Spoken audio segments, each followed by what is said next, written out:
As a kid, I was always digging holes. You see, I'd grown up on the Goonies and Indiana Jones, and so I was a little obsessed with the thought that piles of treasure could be anywhere and everywhere, buried just out of sight.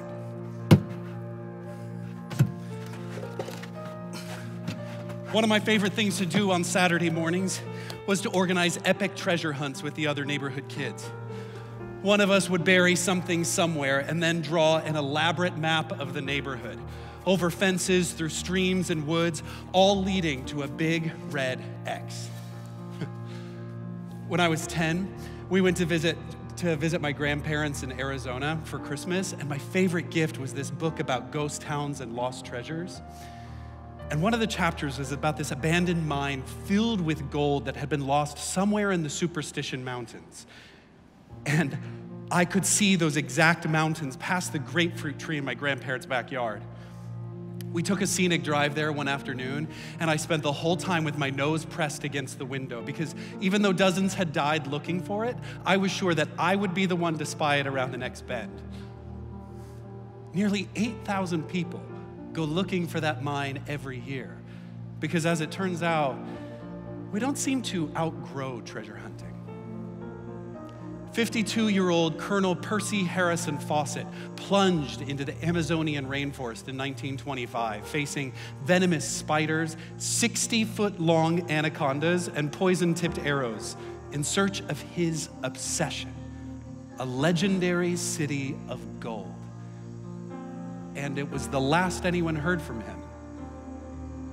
In 1795, on Oak Island off the coast of Canada, Daniel McGinnis discovered a kind of sinkhole, and he wondered if it might be the long-rumored location of Captain Kidd's treasure. So he started digging with a couple of his friends. Treasure hunters have been trying to get to the bottom of that hole for more than 200 years. It's now called the Money Pit, and it has quite literally swallowed alive more than half a dozen people. Nobody ever died in our neighborhood treasure hunts, but nobody really found anything either. Most of the times, all we'd see was a muddy Matchbox car. The thrill of the hunt was always better than the treasure. But you know, I've spent a lot of my life with my nose pressed against the window, sure that something around the next bend will satisfy. I've gotten obsessed with something and I plunged into the unknown. And I've gone digging for respect, recognition, satisfaction, until the hole threatens to swallow me whole. And you know, most treasure stories, they seem to have three things in common. Something gets buried, somebody loses their life, and everybody gets disappointed. But Jesus, he talks about a different kind of treasure. One that promises that maybe we can stop digging all these holes at random.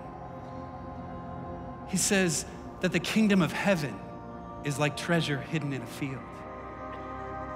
He tells the rich to go sell your possessions, give to the poor, and you will have treasure in heaven.